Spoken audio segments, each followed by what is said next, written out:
તો દેશના અનેક રાજ્યોમાં મોસમનો મિજાજ બદલાયો છે। જયપુરમાં આંધી સાથે કમોસમી વરસાદ વરસ્યો। ત્રિકમગઢમાં ભારે પવન ફૂંકાતા વૃક્ષો ધરાશાયી થઈ ગયા। દેશના અનેક રાજ્યોમાં મોસમનો મિજાજ બદલાયો, જેમાં જયપુરમાં પણ આંધી સાથે કમોસમી વરસાદ વરસ્યો। આ દ્રશ્યો છે જયપુરના ત્રિકમગઢમાં ભારે પવન ફૂંકાતા અહીં વૃક્ષો ધરાશાયી થયા। આ સાથે જ ખેડૂતોના પાકને પણ નુકસાન ગયું। જે જણસ રાખવામાં આવી હતી તે પલળી ગઈ, કેટલાક મકાનોના છાપરા ઉડી ગયા અને નુકસાન થયું।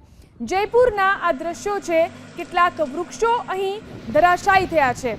જે રીતે વાતાવરણમાં પલટો આવ્યો અને આંધી આવી, તેના કારણે કમોસમી વરસાદ વરસ્યો। જયપુરના ત્રિકમગઢના દ્રશ્યો છે, ભારે પવન ફૂંકાતા અહીં મોટા મોટા વૃક્ષો ધરાશાયી થયા।